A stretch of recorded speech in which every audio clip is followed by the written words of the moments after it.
Hey everyone. I'd like to thank you for inviting me to speak today at A Better Tech. It looks like a great event. My name is Christopher Tull, and the title of my talk for today is called Building a Public Interest Water Data Platform. And what I really want to do is tell a story about my organization, the California Data Collaborative, and some of the work that we've been doing. But also really to highlight an idea that is helpful and is sort of core to some of the work that we do, and that I think others working in public interest technology might also find useful. So to start with, I want to sort of transport us back in time to 2014. At this point in time, the state of California was in the middle of a 5-year drought, one of the worst droughts in the state's history. You can see a sort of snapshot of what that looks like here, with Folsom Lake before the drought and in the middle of the drought. And at this point in time, the government of the state of California was sort of facing a problem. They wanted to manage water use across California, but they didn't really know how much water was actually being used. So what they did was to require each local water supply agency to start reporting how much water they use each month to the state.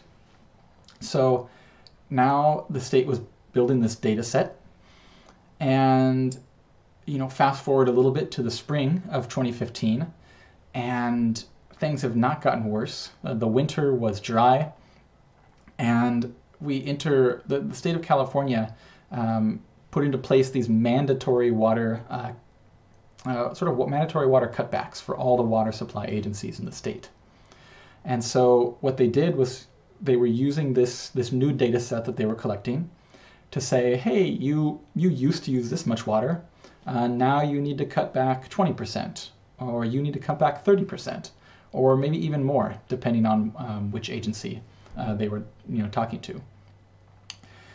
And so at this point in time in 2015, I was just finishing up my master's degree at the NYU Center for Urban Science and Progress. Quick plug, here's a picture of me at my graduation with my mom.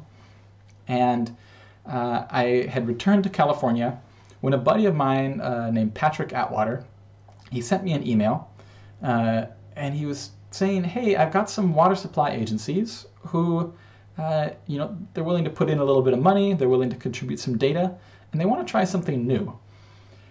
And so that pilot project that we started has grown today into the California Data Collaborative. We're now a nonprofit coalition of water supply agencies.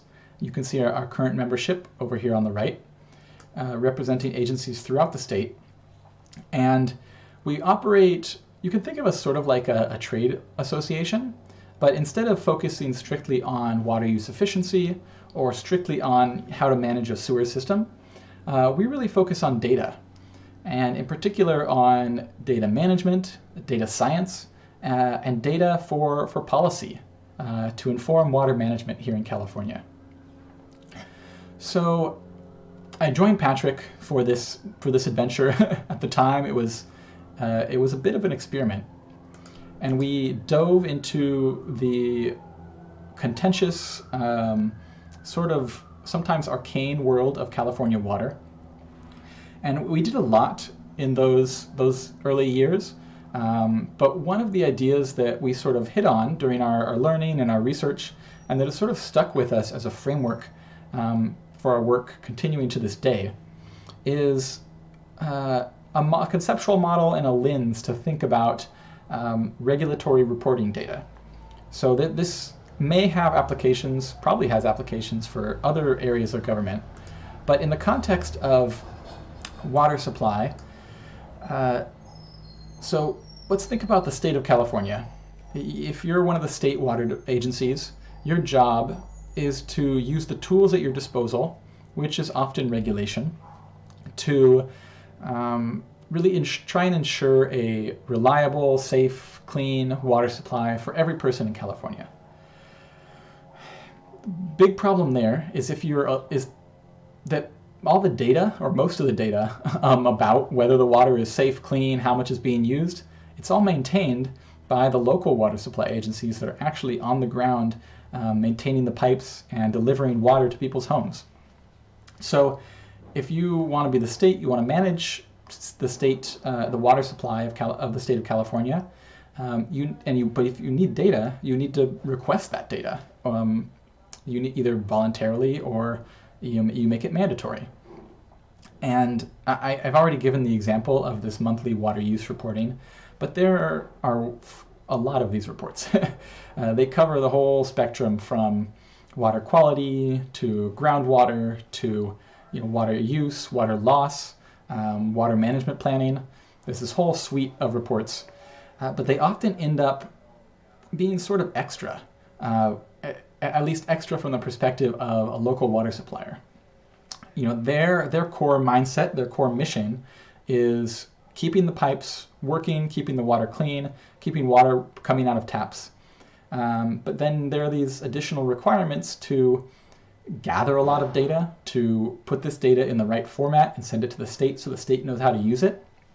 And for a number of reasons, both on the state side in terms of there's some confusion and that some of the definitions could be clearer.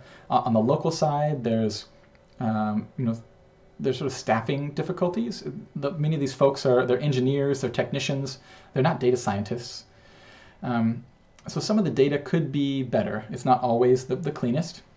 But even more important is what we sort of recognize as a gap.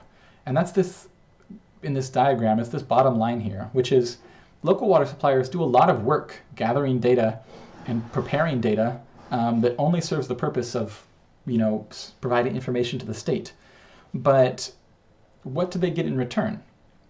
And so it's really a question of misaligned incentives. And so one of the things that we're hoping to do is to see, is there a way that, acting as a nonprofit data platform, that we can sort of sit in the middle of this transaction and help to align those incentives?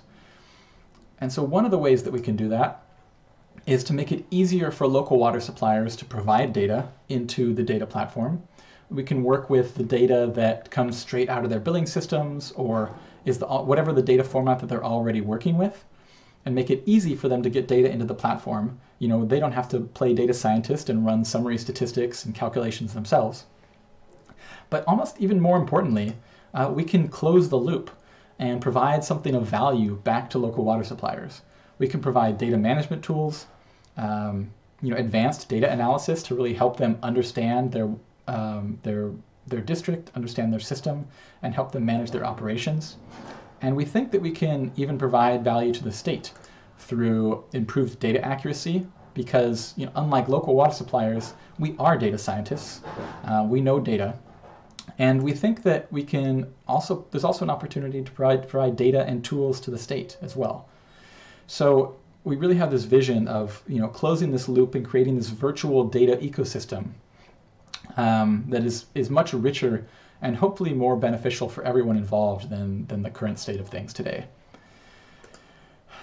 And this is really important for a number of reasons. One of those is that the state of California is in the middle right now of implementing their sort of version 2 of collecting water use data and regulating water use in California. They call it Making Water Conservation a California Way of Life. And it's a very complex, very data-intensive piece of legislation, which means you need to have a lot of background, you need to have a lot of skills and a lot of data to really create accurate water use targets for local water supply agencies. And on top of that, the whole Western U.S. is moving back into drought. I have a screenshot here of the U.S. drought monitor for California for the 30th of September. And big portions of the state are in exceptional drought. The governor of California has declared drought emergencies in some of the counties in the state. And so in many ways, it almost feels like that 2014 moment all over again. So we think that we're pretty well positioned. We have a version 1 of our data platform. We have some funding for a version 2. And we have a great team and really enthusiastic supporters. So I'd encourage you to get in touch and let me know your thoughts. I hope this was helpful, and thank you for inviting me to speak today.